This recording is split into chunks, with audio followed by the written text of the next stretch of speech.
हार्दिक स्वागत है, अभिनंदन है। We the people of Jammu and Kashmir are highly grateful to the Honorable Prime Minister of India Shri Narendra Modi Sahab for giving an opportunity to the people of Jammu and Kashmir to welcome the representatives of mighty G20 group in Jammu and Kashmir. Dear friends, it is for the first time such a global event is being organized in Jammu and Kashmir, and we are grateful to the nations, those are the part of this G20 group.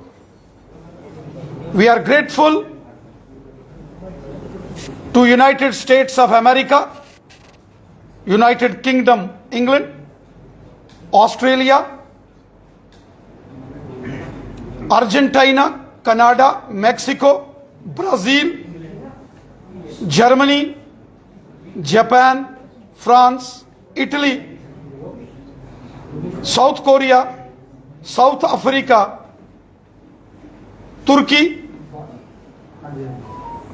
We are grateful to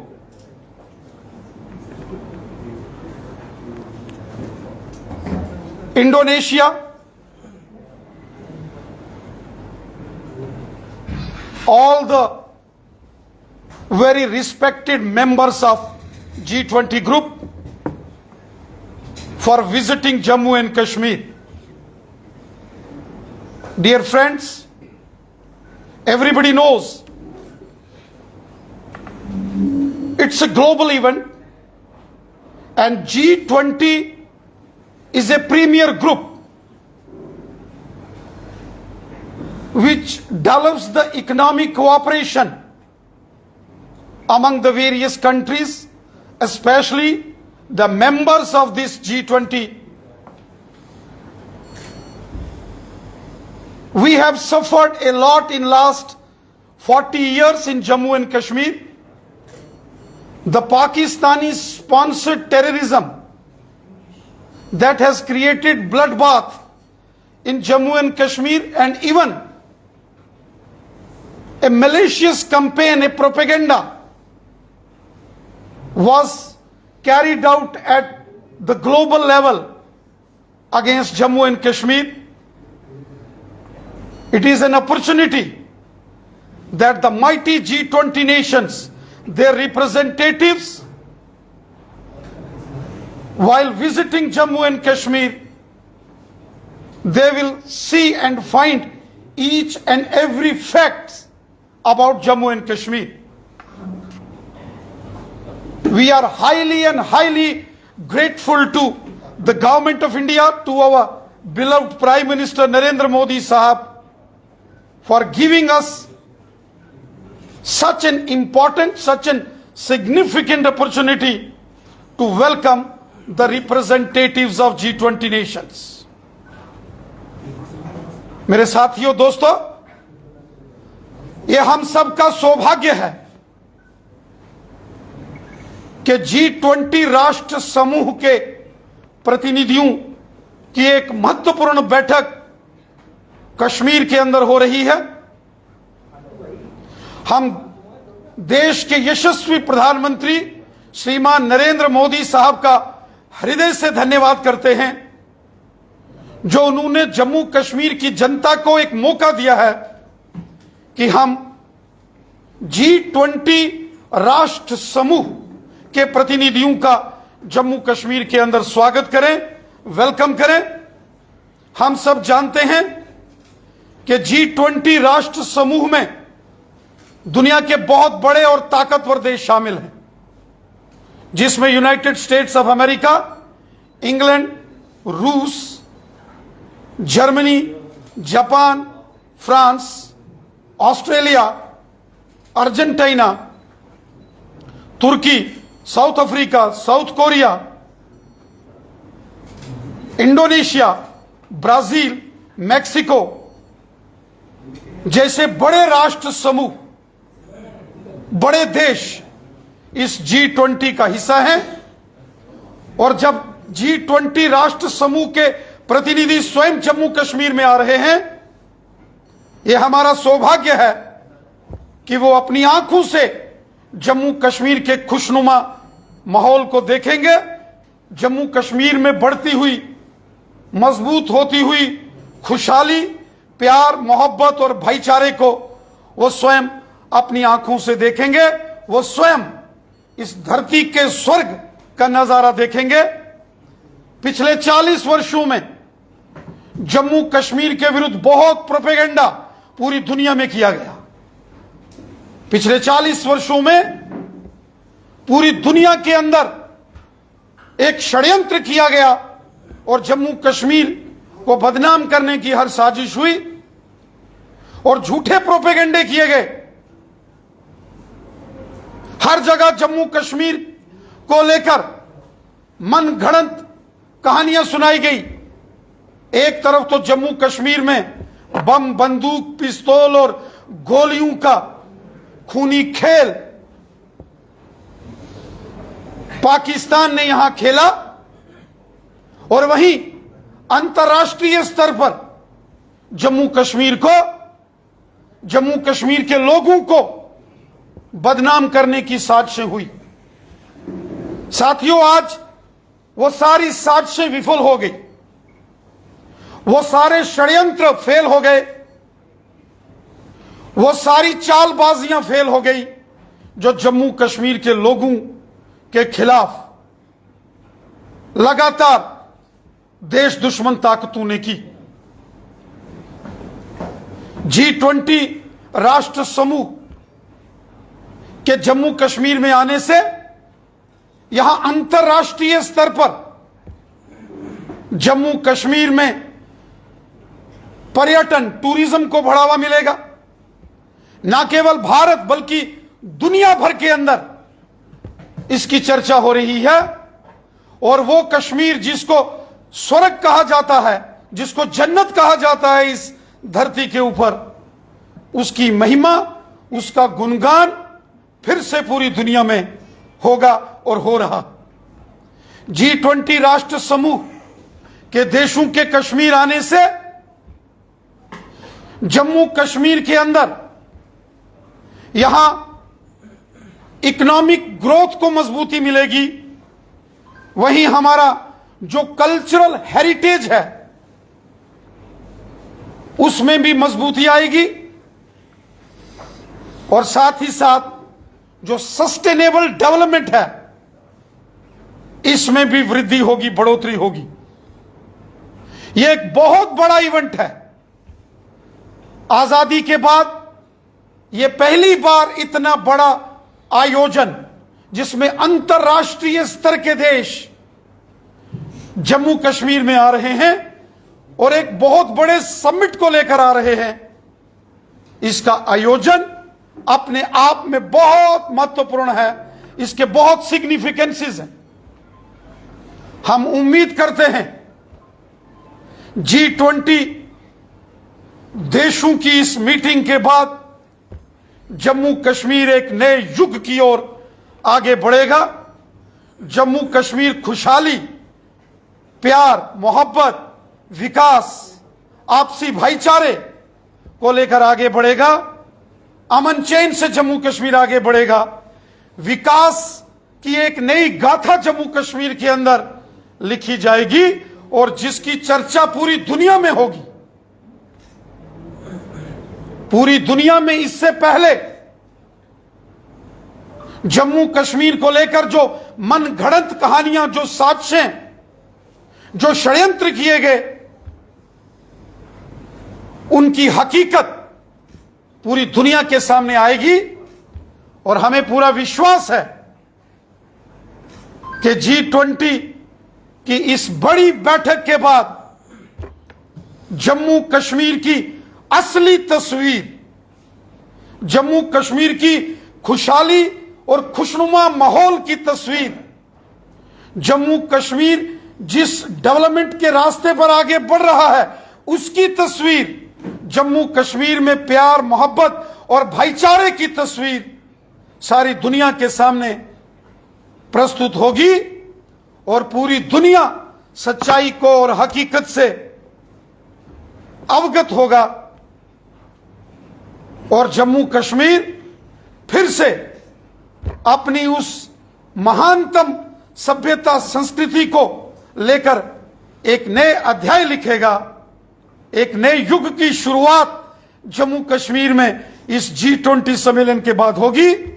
मैं हृदय से G20 राष्ट्र समूह के देशों का यहां स्वागत करता हूं, वेलकम करता हूं और G20 राष्ट्र समूह के साथ साथ जो स्पेशल इनवाइटीज हैं, जिनको विशेष तौर पर इस अभियान के लिए यहां बुलाया है, जिसमें Bangladesh, Egypt, Mauritius, Netherland, Nigeria, Oman, Singapore, Spain और यूनाइटेड अरब एमिरेट हैं। उनके प्रतिनिधि भी विशेष तौर पर जम्मू कश्मीर में आ रहे हैं। हम उनका भी स्वागत करते हैं और साथ ही साथ हम स्वागत करते हैं यूनाइटेड नेशंस का, इंटरनेशनल मॉनेटरी फंड ऑर्गेनाइजेशन का, World Bank, World Health Organization, WTO, ILO, FSB, OECD और साथ ही साथ एशियन डेवलपमेंट बैंक और इनके साथ साथ जितने भी बड़े जो इकोनॉमिक फोरम्स हैं, हम उनका और जितनी बड़ी ऑर्गेनाइजेशंस जम्मू कश्मीर में इस G20 सम्मेलन में शामिल हो रही हैं, हम हर एक संस्था, हर एक प्रतिनिधि, हर एक ऑर्गेनाइजेशन और हर एक देश का हृदय से स्वागत करते हैं और उनका धन्यवाद करते हैं, आभार व्यक्त करते हैं कि वो जम्मू कश्मीर की सरजमी को उन्होंने अपनी आंखों से यहां देखने का मन बनाया।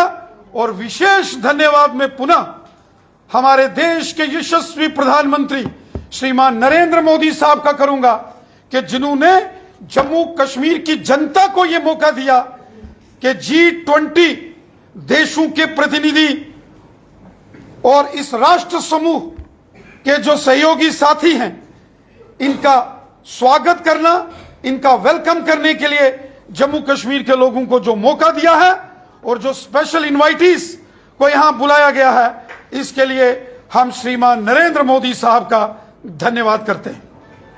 राणा जी, पाकिस्तान के विदेश मंत्रालय का कहना है कि कश्मीर में ये जो G20 समिट की मीटिंग रखी गई है, ये पूरी तरह से गैर जिम्मेदाराना है और तो और उनका कहना है कि कश्मीर के लिए भारतीय जनता पार्टी इस्तेमाल कर रही है कश्मीर को और कश्मीर की जनता को, ताकि वहां पर अपना पक्ष जो है वो मजबूत किया जा सके। इस पर आप क्या कहेंगे? G20 जो राष्ट्र समूह है, इसमें जो बड़े बड़े देश हैं, वो लगभग दुनिया के 80% इकोनॉमी हो, जनसंख्या हो, डेवलपमेंट हो, उसका प्रतिनिधित्व करते हैं, जिसमें United States of America, United Kingdom, रूस, कनाडा, ब्राजील, ऑस्ट्रेलिया, स्वयं भारत इसका मेंबर है, जापान, जर्मनी, फ्रांस, इटली, तुर्की, Saudi Arabia, South Africa, South Korea, Mexico, Argentina, Indonesia जैसे महत्वपूर्ण देश इस G20 राष्ट्र समूह का हिस्सा हैं। और जब ये सारे राष्ट्र खुद जम्मू कश्मीर में आ रहे हैं, तो इसके बहुत बड़े मायने हैं। ये वो देश हैं जो सारी दुनिया को चलाते हैं, पर लेकिन इनमें से तुर्की और देश है जिसने इसमें पाकिस्तान का साथ दिया था और इंडिया के साथ गद्दारी की थी, छुरा भोंका था इंडिया के पीठ पर। क्या हम G20 राष्ट्र समूह के सभी देशों का स्वागत करते हैं, उनका वेलकम करते हैं, उनका धन्यवाद करते हैं कि वो जम्मू कश्मीर की सरजमी पर आ रहे हैं। बहुत षड्यंत्र हुए जम्मू कश्मीर में, बहुत साजिशें हुई जम्मू कश्मीर के खिलाफ। अंतर्राष्ट्रीय स्तर पर देश दुश्मन ताकतों ने हर कोशिश की जम्मू कश्मीर के लोगों को बदनाम करने की, लेकिन माननीय प्रधानमंत्री नरेंद्र मोदी साहब के प्रयासों से जब G20 राष्ट्र समूह की बैठक कश्मीर में हो रही है तो इसका बहुत महत्वपूर्ण मायने हैं, इसके बहुत बड़े सिग्निफिकेंसेस हैं। जो लोग जम्मू कश्मीर को बर्बाद और बदनाम कर रहे थे, जो लोग, जो ताकतें, जो देश जम्मू कश्मीर के खिलाफ साजिश करके जम्मू कश्मीर को कब्रिस्तान और शमशान बनाने की साजिशें और कोशिशें कर रहे थे, आज उन ताकतों के मुंह पर एक तमाचा लगा है कि जब दुनिया के पावरफुल देश, दुनिया के ताकतवर देश जम्मू कश्मीर में आ रहे हैं और हम हृदय से G20 राष्ट्र समूह के प्रतिनिधियों का स्वागत करते हैं, वेलकम करते हैं। और जो विशेष आमंत्रित राष्ट्र हैं, जो स्पेशल इनवाइटीज हैं इस G20 ग्रुप्स के साथ साथ, और जो इंटरनेशनल ऑर्गेनाइजेशंस हैं, उनके प्रतिनिधियों का हम हृदय से धन्यवाद करते हैं। यकीनन इस बैठक के बाद एक नया परिदृश्य जम्मू कश्मीर के अंदर आपको नजर आएगा, एक नया अध्याय इस G20 ग्रुप्स की बैठक के बाद जम्मू कश्मीर लिखने जा रहा है, जिसके लिए हम अपने यशस्वी प्रधानमंत्री नरेंद्र मोदी साहब का हृदय से धन्यवाद करते हैं। बात करें, चीन और टर्की ने जो है इसमें सम्मेलन में हाजिर होने से मना किया है। आप कूटनीतिक दृष्टि से कैसे देखते हैं दोनों देशों की बात को हिंदुस्तान के साथ? देखिए, हम सभी G20 देशों के प्रतिनिधियों का स्वागत करेंगे और आज से ये भव्य समारोह, इसका शुभारंभ हो रहा है। मैं जम्मू कश्मीर के जो बड़े राजनेता हैं, मैं उनसे भी निवेदन करूंगा कि उनको भी खुलकर बड़े मन से G20 देशों के जो लीडर्स, उनके प्रतिनिधि आ रहे हैं, उनका हमें वेलकम करना चाहिए। डॉक्टर फारूक अब्दुल्ला साहब जैसे जो बड़े लीडर हैं, जो कि केंद्र सरकार में मंत्री रहे, और जब डॉक्टर फारूक अब्दुल्ला साहब इन्हीं G20 देशों के टूर पर जाते थे तो ये देश उनका स्वागत करते थे, वेलकम करते थे। आज डॉक्टर फारूक अब्दुल्ला साहब को मौका है कि जब हमारे घर में यही बड़े राष्ट्र जो पहले हमारा स्वागत करते थे, आज जब वो हमारे घर आ रहे हैं, हमको दिल खोलकर इनका स्वागत करना चाहिए। और इसमें किसी भी प्रकार की राजनीति नहीं होनी चाहिए। जब बात देश की हो, राष्ट्र की हो, तो उस समय सबको मिलकर एक स्वर में काम करना चाहिए, एक दिशा में काम करना चाहिए। राजनीति से बड़ी है राष्ट्र नीति। अपने राष्ट्र के लिए, देश के लिए हमें एक स्वर में, एक दिशा में काम करना चाहिए। जब राजनीति की बात होगी तो उस समय राजनीति होगी। आज राष्ट्र नीति की बात है और हम सबको देश की बात करनी चाहिए और सबको मिलकर खुले मन से, जितने भी जम्मू कश्मीर के बड़े राजनेता हैं, पूर्व मुख्यमंत्री हैं, बड़े बड़े राजनीतिक दलों के जो नेता हैं, मैं उन सब से गुजारिश करता हूं, निवेदन करता हूं कि हम सबको खुले मन से G20 राष्ट्र समूह के नेताओं का, उनके प्रतिनिधियों का स्वागत करना चाहिए। वो हमारे मेहमान हैं, वो हमारे अतिथि हैं और हमारे पूर्वजों ने हमें सिखाया है, अतिथि देवो भव, वासुदेव कुटुंबकम इस परंपरा को आगे बढ़ाते हुए हम खुले मन से सबका स्वागत करें, यही मैं सबसे निवेदन करता हूं। राणा साहब, मेरा एक क्वेश्चन है कि G20 के बाद आपने कहा कि एक नया परिप्रेक्ष्य में जम्मू कश्मीर आएगा, तो उस सिचुएशन में जो नई सिचुएशन होगी उसमें आपको क्या लगता है कि असेंबली इलेक्शन जो है कब तक हो जाएंगे? नंबर 2, जहाँ पे आप कह रहे हैं कि सिचुएशन जो है वो चेंज है, सारी नॉर्मलसी है, वहीं रजौरी और जो आपका होम वहाँ पे क्यों मिलिटेंसी जो है वो बढ़ी? First thing, holding election is the prerogative of Election Commission of India. As far as Bharatiya Janata Party is concerned, we are ready for assembly elections, but the final call will be taken by the Election Commission of India. BJP is ready for elections. Have you